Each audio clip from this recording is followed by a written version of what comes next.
लोगों ने सुना कि कुंडलपुर का पुराना जो मंदिर था वह तोड़ा जाना है, और बड़े महाराज साहब की भी ऐसी ही इच्छा है। वो इसलिए कि गुजरात में जब भूकंप आया था तो मंदिर के साथ कुंडलपुर में बड़े बाबा को भी क्षति पहुंची थी थोड़ी सी। तो लोग, प्रशासन भी महाराज साहब के सामने उपस्थित हुआ और कह रहा, महाराज यदि पुराने मंदिर को तोड़ेंगे तो पुरातत्व का ध्यान कैसे रखा जाएगा। पुरातत्व की चिंता करने वाले बहुत थे। महाराज साहब कह रहे हैं, सुनिए, आपका जो ध्यान है वो पुरातत्व पर है और मेरा जो ध्यान है वह पूरा तत्व पर है। किस पर है? तो पुरातत्व पर ध्यान होना और पूरा तत्व पर ध्यान होना। बाबूजी, पूरा तत्व कौन है? भगवान जिनेंद्र। पुरातत्व क्या है बाबूजी? भगवान जिनेंद्र के जो देवालय इत्यादि। तो हम लोग भी उसी तरह की कोटि के हैं जो पुरातत्व पर तो ध्यान केंद्रित करते भी हैं, लेकिन जो पूरा तत्व है उस पर ध्यान केंद्रित नहीं करते। देवालय पे तो ध्यान है लेकिन देव पर ध्यान नहीं है। देहालय पर तो ध्यान है लेकिन देही पर ध्यान नहीं है। बिटिया, तुम्हारा मन खराब होता है तो विशेष फिक्र नहीं करती, लेकिन जब तन खराब होता है, होंठ फट जाए, चेहरे पे कालीमा लग जाए और तुम्हारा लापरवाह जो भाई है वो तुम्हारे बाल काट दे कैंची से, हो सकता है तुम्हारी नैन पालिश कभी उतर जाए, तो कितना मन में आंदोलन हो जाता है। मन होता कि नहीं होता? फीका फीका सा लगने लगता है सब कुछ। समारोह के बीच में बाबूजी पैंट की क्रीज मिट जावे तो कितना भद्दा भद्दा सा लगता है। बुशर्ट में सलवटें पड़ जाएं तो कितना बेकार सा लगता है। साड़ियों की सिलवटें माओं को बर्दाश्त नहीं होती ना। किस पे ध्यान है? देही पे तो ध्यान है नहीं, देह पे ध्यान है। तो बिटिया, पुरातत्व पे तो ध्यान है सबका, लेकिन पूरे तत्व पर जो ध्यान कोई केंद्रित कर नहीं रहा है। महाराज साहब लिख रहे, तत्वार्थ श्रद्धानम सम्यक दर्शनम। बिटिया, सम्यक दर्शन का अर्थ क्या है? सम्यक का अर्थ है सही और दर्शन का मतलब है देखना।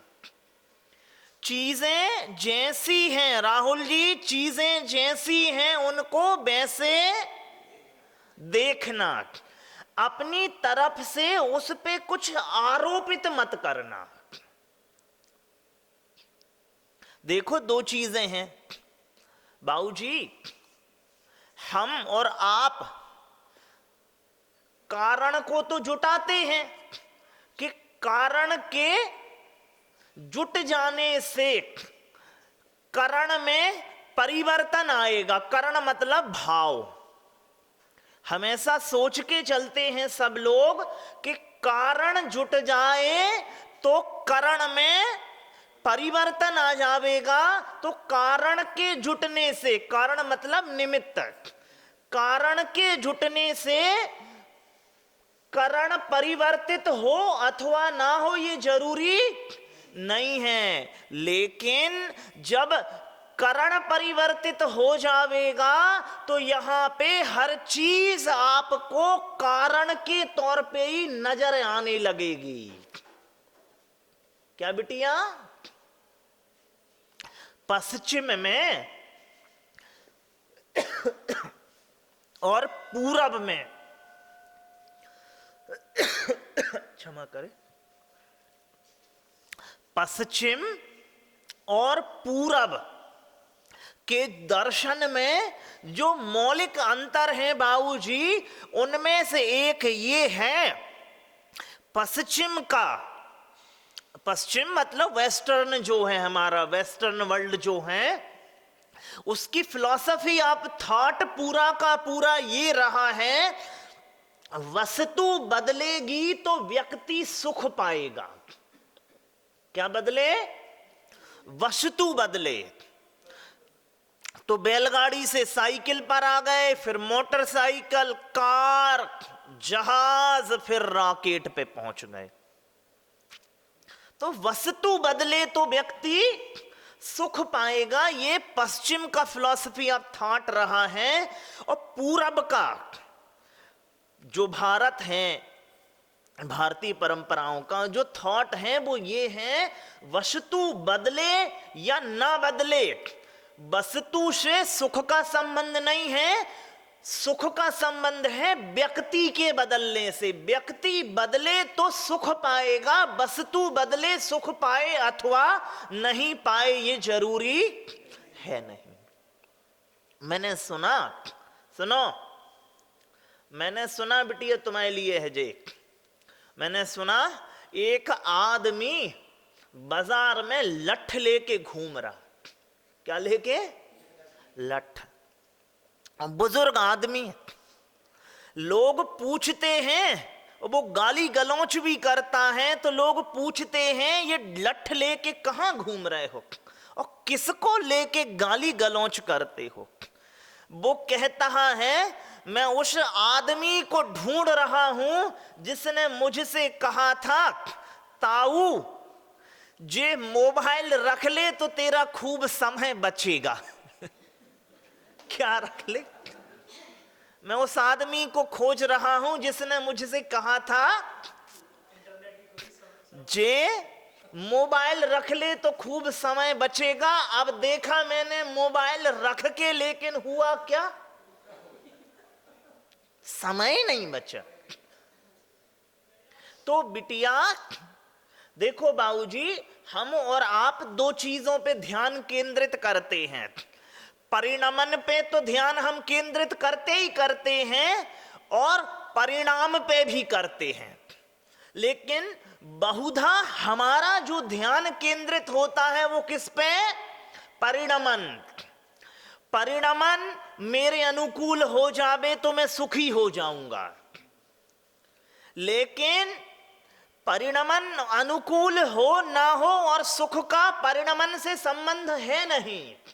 परिणमन का संबंध है परिणाम से। परिणाम परिवर्तित हो गए तो सुखी ही सुखी है आदमी। परिणमन तो किसी के इच्छा सापेक्ष कभी हुआ नहीं है। भगवान ने भी खूब पत्थर खाए हैं, भगवान ने भी खूब गालियां खाई हैं, भगवान ने भी खूब उपसर्ग सहे हैं। भगवान को भी कभी इच्छित निमित्त मिले ही नहीं। इच्छित निमित्त संसार में किसी को कभी नहीं मिलते हैं। बिटिया समय का प्रवाह, सोच का प्रवाह तुम्हारे हिसाब से चले, ये जरूरी है क्या? नहीं जरूरी है। हाँ, ये जरूरी है कि परिवर्तन जरूरी नहीं है, परिणाम जरूरी है। व्यक्ति मेरे हिसाब से चले जरूरी नहीं है, लेकिन मेरी बुद्धि को मैं अपने हिसाब से चला लूं, यही जरूरी है बस। तो आप पुरातत्व पे, पुरातत्व मतलब बाहर, और पूरा तत्व जो हूं मैं उस पे ध्यान केंद्रित करो आप। पुरातत्व सुरक्षित रहे न रहे, पूरा तत्व सुरक्षित रहना चाहिए भैया, क्योंकि आपके होने से चीजें कीमती होती हैं भैया। बाजार का जो अनिवार्य नियम है उसमें एक फिलॉसफिकल थॉट ये है कि मांग जब बढ़ती है तो मूल्य बढ़ता है। मूल्य किसके सापेक्ष होता है? मांग के सापेक्ष मूल्य निर्धारित होता है, मूल्य के सापेक्ष मांग नहीं होती। अब आप हो तो ही मूल्य है, मनुष्य है तो मूल्य है। बिटिया प्यास है तो पानी कीमती है कि नहीं है? प्यास नहीं होवे तो समंदर सामने पड़ा रहे का अर्थ का?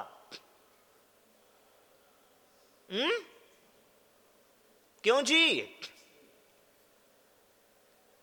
तो प्यास के सापेक्ष पानी कीमती होता है, आपके सापेक्ष। समझ रही मां कि नहीं समझ रही? जब आपका पूरा तत्व सुरक्षित होगा तो ये पुरातत्व जो है ये मूल्य रखेंगे। आप ही नहीं होगे तो इनका मूल्य क्या होगा? और आपका होने का अर्थ है पूरा जिंदा होना। कैसा? पूरा जिंदा होने का मतलब क्या है? बिटिया भी तुम पूरी जिंदा हो क्या? बताओ पहले। अच्छा राहुल जी, भैया जी शरीर से तो जिंदा हूं, मन से अधमरा हूं और आत्मा से पूरा ही मरा हूं मैं। शरीर से तो पूरा जिंदा हो, लेकिन मन से, मन टूटा टूटा रहता है। मन इसने तोड़ दिया, उसने तोड़ दिया, जहां अपेक्षा पूरी ना हुई वहां मन टूट गया। तो फिर पूरे जिंदा हो क्या आप? मां बाहर में जिंदा है, भीतर से तो मरने का मन करता है कि मर ही जाओ तो अच्छा है। एक बहुत बड़ा फिलोसफर हुआ शोपेनहावर, वो कहता है संसार में सबसे अच्छा है कि आदमी जन्म ना लेवे, और दूसरा सबसे अच्छा है कि जन्म लेते ही मर जाए। क्यों?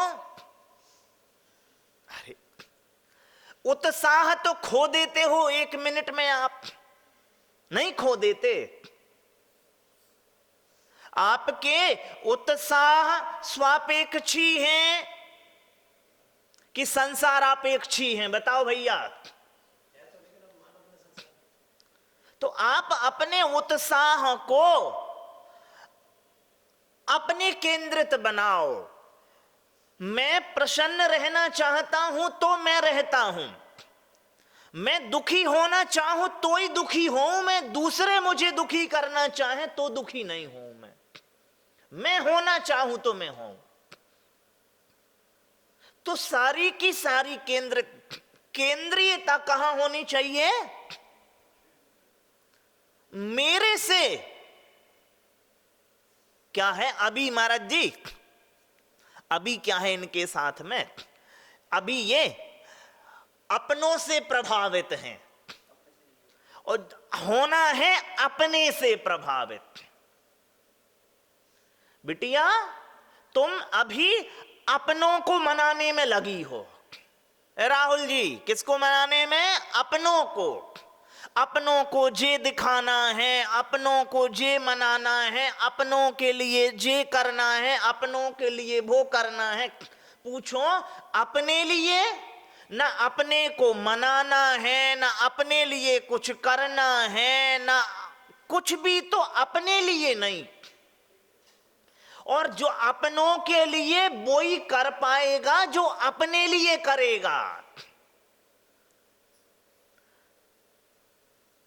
एक बात बताओ, एक बच्चा भीतर मन से निराश है तो उसकी मां सुखी हो सकती है क्या? तो मां को सुखी मत करो, अपने को प्रसन्न करो, तो मां तो अपने आप सुखी हो जाएगी। परिवार में पति और पत्नी का जोड़ा है। अब आप सोच रहे हैं मैं पत्नी को प्रसन्न करूं, पत्नी सोच रही पति को प्रसन्न करूं। तो जब आपका ध्यान दूसरे पे ही केंद्रित है तो कैसे एक दूसरे को सुखी कर पाएंगे? क्योंकि आपका उनको सुखी कर देना अवश्य है, बस नहीं है आपका। मैं मुझे सुखी कर लूं, तुम तुकी सुखी कर लो, तो दोनों प्रसन्न। एक बात आओ मां, दिया तले अंधेरा होता है कि नहीं? तो जैसे एक दिया रखा है, उस दिया वो दिया मान लो एक मां रूप दिया है, वो सारे परिवार को सुखी कर रहा है, लेकिन अंधेरा कहां है? उसके भीतर ही है। तो क्या हो जाए, ये करो कि एक दिया के नीचे की स्थान जो अभी डार्कनेस है उसको दूर करने के लिए दूसरा दिया कामकारी हो जाता कि नहीं? हो जाएगा कार्यकारी। एक दिए के तले की अंधेरी को दूसरा दिया मिटा देगा, लेकिन मिटाएगा कब? जब वो दूसरा खुद प्रकाशित होवे। कब होगा? तो दिया नंबर 1 जो है वो दूसरे दिया नंबर दूसरे के अंधेरेपन को मिटा देगा, और दिया नंबर 2 पहले के दिए के अंधेरेपन को मिटा देगा। मिटाएगा कि नहीं मिटाएगा? लेकिन शर्त क्या है? दोनों एक साथ प्रकाशित होने चाहिए। अब आप क्या कर रहे हो? मैं तो प्रकाशित नहीं हूं और इसका अंधेरा मिटा दूं। वो भी यही सोच रहा है। मां, ऐसे काम नहीं चलता। काम कैसे चलता है?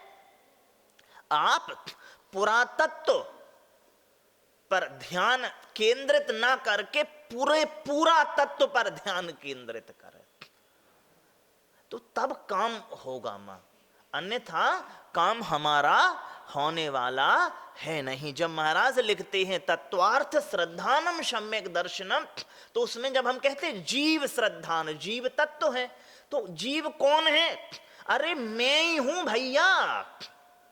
मेरी पहुंच, मां आपकी आत्मा तक मेरी पहुंच ज्यादा है या अपनी आत्मा तक मेरी पहुंच ज्यादा है? बताओ भैया। मैं आपकी आत्मा को स्पर्शित कर पा रहा हूं या अपनी आत्मा को? जब मैं अपनी को ही स्पर्शित कर पा रहा हूं तो पहले मुझे अपने का तो श्रद्धान करना पड़ेगा ना, तभी तो मैं दूसरे का श्रद्धालु होऊंगा। और हम 24 घंटे दूसरे के श्रद्धालु होना चाहते हैं, और मुझे मेरी श्रद्धा रत्ती भर भी होती नहीं है। और पक्का मानिए, जो श्रद्धालु है वो ही सब श्रद्धालु है। जो स्वयं श्रद्धालु नहीं है बाबूजी, वो सिद्ध श्रद्धालु भी नहीं है। सिद्ध की आत्मा को, आदर्श आत्मा है, अगोचर है, क्या श्रद्धा कर लोगे उसकी? अरे अपनी आत्मा तो अपने स्पर्श में आ रही कि नहीं आ रही? अपनी आत्मा तो अपने अनुभव में आ रही कि नहीं आ रही?